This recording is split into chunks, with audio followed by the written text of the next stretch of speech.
ఓం నమ శివాయ. కల్పవృక్ష వాహనం. కల్పవృక్షం అంటే కోరిన ఫలాలనిచ్చే వాహనాన్ని కల్పవృక్ష వాహనం అంటారు.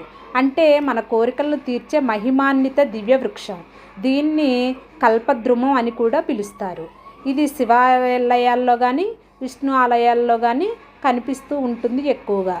దేవాసులు పాలకడల్ని చిలికినప్పుడు బయటకు వచ్చిన ఎన్నో విశిష్టమైన వాటిల్లో ఈ కల్పవృక్ష వాహనం ఒకటి. యోగ పద్ధతిలో మనం భగవంతుణ్ణి ధ్యానిస్తే కల్పవృక్షమైన భగవంతుడు మనకు సకలములు అనుగ్రహిస్తాడని దీని భావం.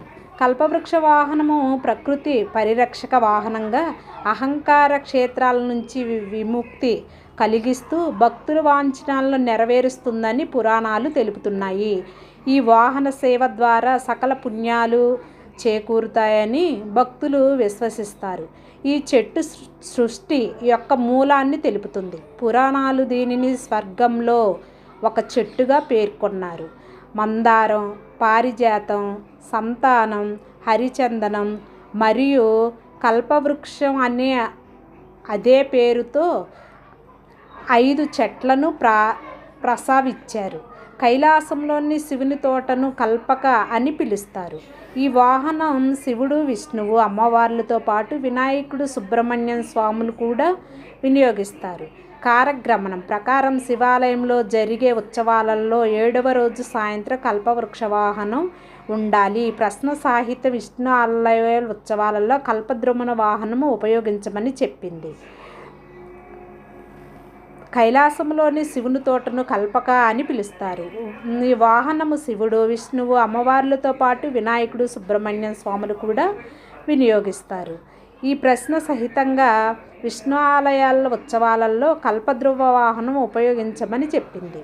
తిరుమల శ్రీ వెంకటేశ్వర స్వామి బ్రహ్మోత్సవాలలో 4వ రోజున ఉదయం స్వామి కల్పవృక్షంపై దేవదేవులతో దర్శనమిస్తాడు. కల్పవృక్ష వాహనం సేవకు ఉభయం సమర్పించిన ఆ సేవలో పాల్గొన్న మనం కోరుకున్న కోరికలు చక్కగా నెరవేరుతాయని, సంపదలు తిరిగి వస్తాయని నమ్మకం.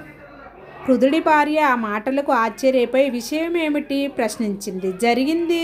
జరుగుతుంది అంతా ఆమెకు వివరించాడు ఆ రాక్షసుడు. వెంటనే ఆమె తన భర్త ప్రాణాలను కాపాడుకోవడం కోసం ఆ బిడ్డను తీసుకువెళ్ళి తన పరిచారకులకు ఇచ్చి రాజు చెప్పినట్లు చేయించమని పరిచారక వంటవాడికి బిడ్డనప్పగించి వాడు ఆ బిడ్డను చంపడానికి కత్తిని ఎత్తాడు. అయితే అది 2 ముక్కలై పక్కన పడింది. అప్పుడు ఆ పరిచారిక వంటవాడు ఆ పసిబిడ్డ సామాన్యుడు కాదని భావించి ఆ బిడ్డను చంపడం ఎవరితరం కాదని రాత్రివేళ చీకట్లో బయటకు తీసుకువెళ్ళి అక్కడ సమీపంలో అడవిలో ఉన్న వశిష్ఠుని ఆశ్రమం ముందు బిడ్డను ఉంచి తిరిగి వస్తూ ఒక జింక పిల్లను వేటాడి ఆ జింక పిల్ల మాంసాన్ని పసిబిడ్డ మాంసం అని చెప్పి రాజుకు వడ్డించాడు. మరుసటి రోజు తెల్లవారేసరికి తన ఆశ్రమం ముందు తేజస్సుతో అల్లాడుతున్న ఆ బాలుణ్ణి చూసి వశిష్ఠుడు ఎత్తుకున్నాడు. దివ్య దృష్టితో బాలుడెవరో తెలుసుకున్నాడు. పిల్లవాడి సహృష్యుడు అని పేరు పెట్టాడు.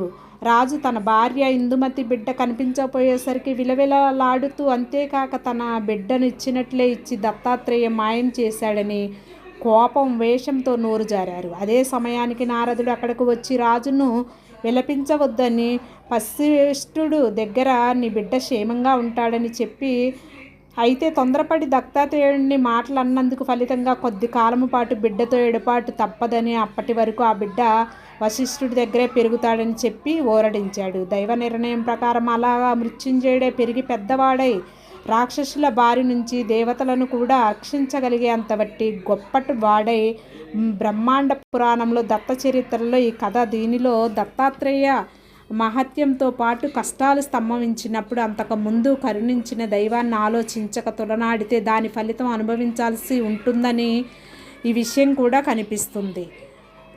జై దత్త, జై గురుదత్త.